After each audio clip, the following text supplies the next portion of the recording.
ஓம் நமச்சிவாய். இன்று நாம் பார்க்க போகிற திருத்தலம் பெரியநாயகி சமேத வீரட்டானேஸ்வரர் திருக்கோயில் திருவதிகை. இத்தலம் 2000 வருடம் பழமையானதாக கருதப்படுகின்றது. 274 தேவார பாடல் பெற்ற ஸ்தலங்களில் இது 218வது ஸ்தலமாகும். இக்கோயிலுடைய மூலவர் வீரட்டானேஸ்வரர், அம்மன் பெரியநாயகி அம்மன். இந்த கோயிலோட ஸ்தல தீர்த்தம் கெடில நதி, அதாவது தென்கங்கைன்னு சொல்கிறாங்க. ஸ்தல விருட்சம் சரங்கொன்றை மரம். இத்தலம் அட்ட வீரட்ட தலங்களில் ஒன்று. அதாவது சிவபெருமான் தன் திருவிளையாடலால் வீரச் செயல்கள் நடத்திய 8 தலங்களில் இத்தலமும் ஒன்று.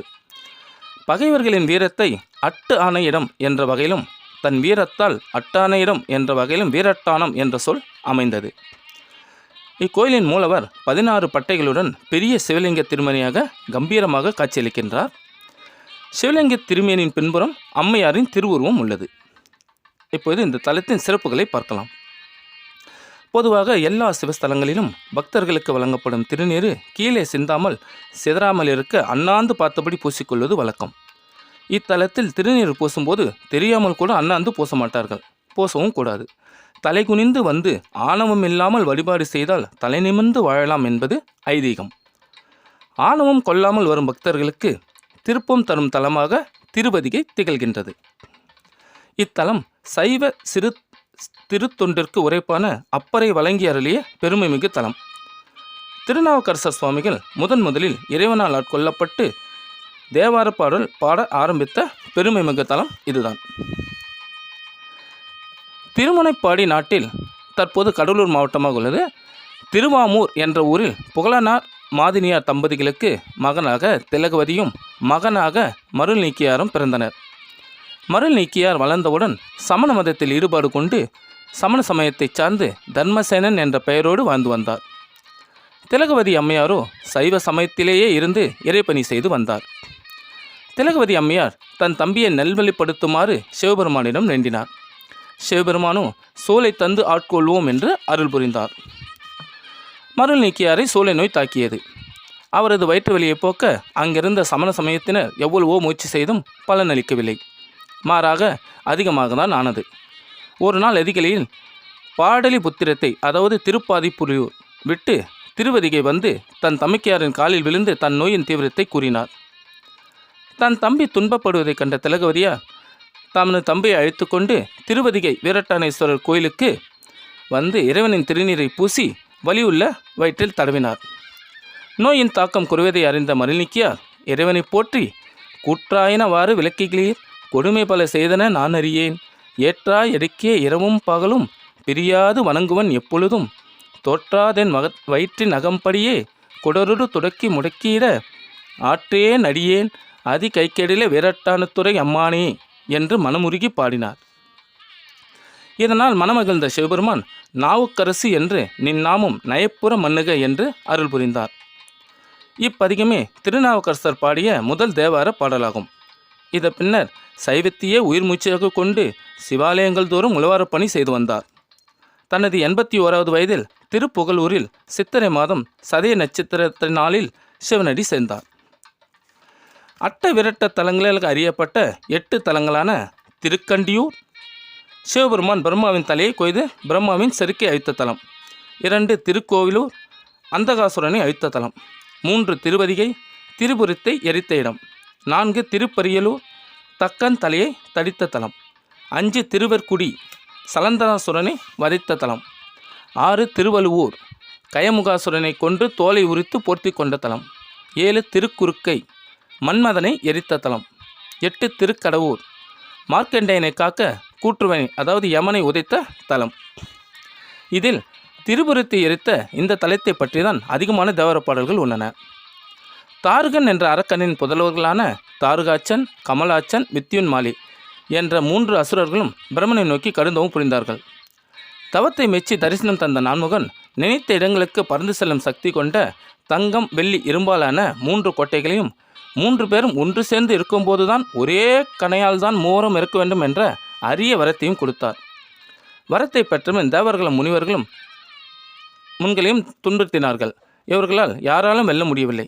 இம்மூரும் தீவிர சிவபக்தர்கள். எனவே இவர்களை சிவபெருமான் மட்டுமே அளிக்க முடியும் என்று கருதிய தேவர்கள் சிவபெருமானை வேண்டினார்கள். உடனே இறைவனிட்ட ஆணைப்படி தேவதச்சன் விஸ்வகர்மா ரதம் ஒன்றை தயாரித்தார். மேருமலையை வில்லாகவும் வாசுகி பாம்பை நானாகவும் 4 வேதங்களை 4 குதிரைகளாக்கி பிரம்மா சாரதியாக இயக்க திருப்புறங்களை எதிர்க்க புறப்பட்டார் சிவபெருமான்.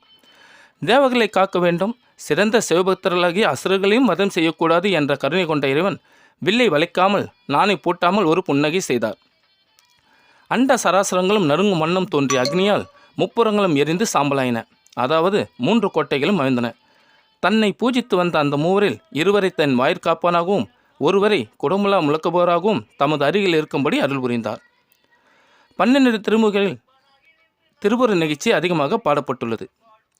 அப்பு அணி செஞ்சரை ஆதி புராதனன் முப்புறம் சற்றன் என்பார்கள் மூடர்கள் முப்புறமாவது மும்மல காரியம் அப்புறம் ஏதமை யார் அறிவாரோ என்று திருமந்திரத்தில் திருமூலர் குறிப்பிட்டுள்ளார்.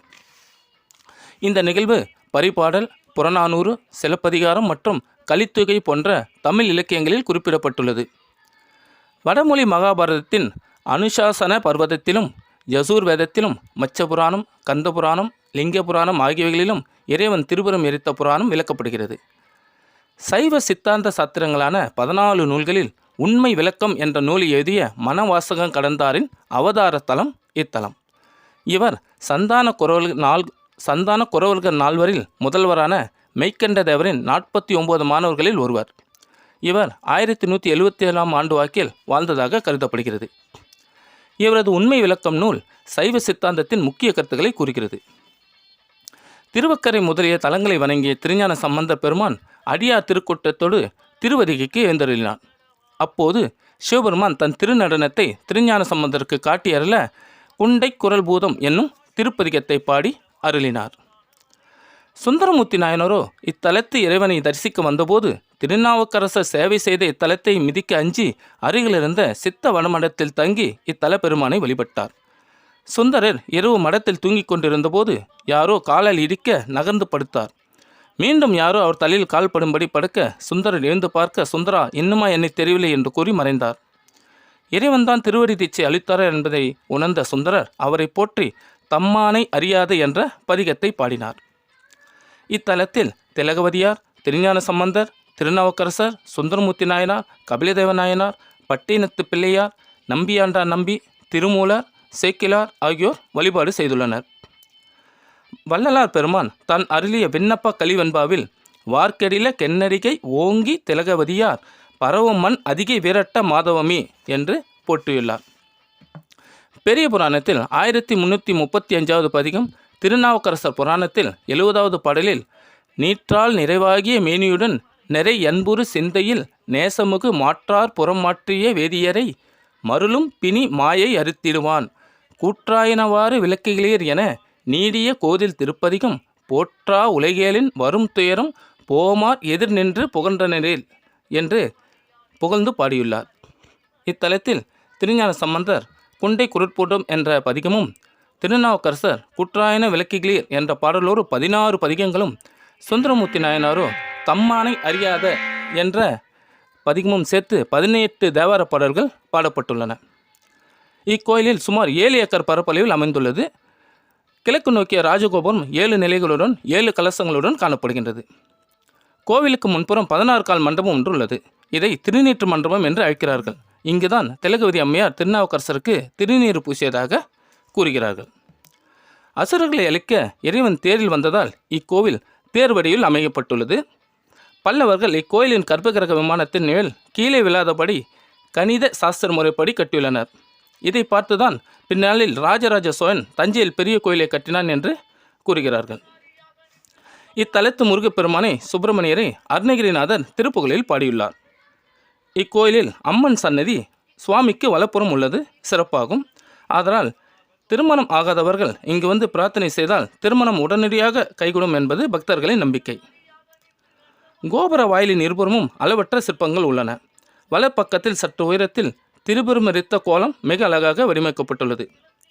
வாயிலின் இருபுறங்களிலும் நடனக்கலை சிற்பங்கள், பரத சாஸ்திரத்தில் சொல்லப்படுகின்ற 108 கரணங்களை விளக்கும் சிற்பங்களும் இங்கு உள்ளன. கோயிலின் உட்புறத்திலுள்ள மற்றொரு 16 கால் மண்டபத்தில் 2 தூண்களில் ஒன்றில் சுப்பிரமணிய தம்பிரான் சிற்பமும் அமர்ந்த நிலையில் இருக்கிறது. இதற்கு நேர் எதிர் தூணில் சிவஞான சம்பிரான் சிற்பமும் உள்ளது. சுப்பிரமணிய தம்பிரான் என்பவர்தான் இக்கோயிலை திருத்தி சிற்பம் செய்தார் எனவும், இவரது சீடர் சிவஞான தம்பிரான் தான் முதலில் திருநாவுக்கரசருக்கு 10 நாள் திருவிழா எடுத்து சிறப்பித்தார் என்றும் கூறுகின்றனர். இக்கோயிலில் திருநாவுக்கரசருக்கும் திலகவதி அம்மையாருக்கும் தனித்தனி சன்னதிகள் உள்ளன. இத்தலத்தில் தல விருட்சமான சரங்கொன்றை மரத்தை சுற்றி வந்து சரங்கொன்றை நாதரை வணங்கினால் நோய் நீங்கி புத்துணர்ச்சி ஏற்படும் ஆரோக்கியம் பெருகும். கோவில் திருப்பணியின் போது கிடைக்கப்பெற்ற வராகி அம்மனின் சிலை கோவிலின் முகப்பிலேயே வைத்து வழிபாடு செய்கின்றனர். இந்த வராகி அம்மனை வழிபட்டால் வாழ்க்கையில் வெற்றியும் எதிரிகளிடமிருந்து நம்மை காப்பாற்றுவாள் என்றும் கூறுகின்றனர். இத்தலத்தின் தீர்த்தமாக கருதப்படும் கெடில நதிக்கு தென்கங்கை, வாரணாசியாறு என்ற பெயர்களும் உண்டு. இத்தலத்து அக்னிமூலையில் அமைந்த சர்க்கரை தீர்த்தமும் கோயில் உட்பிரகாரத்தில் அமைந்துள்ள சூளை தீர்த்தமும் பலருக்கு வாழ்வில் திருப்பத்தை தந்துள்ளது. இக்கோயிலில் நடைபெறும் விழாக்கள்: பங்குனி மாதம் 10 நாட்கள் வசந்த உற்சவமும், சித்திரை மாதம் சதயம் 10 நாட்கள் அப்பர் மோட்சமும், வைகாசி பிரம்மோற்சவம் 10 நாட்கள் பெருவிழாவும், இங்கு திரிபுரகண உற்சவம் சித்திரை திருவிழாவில் திருத்தோரட்டத்தில் சிறப்பாக நடைபெறுகின்றது.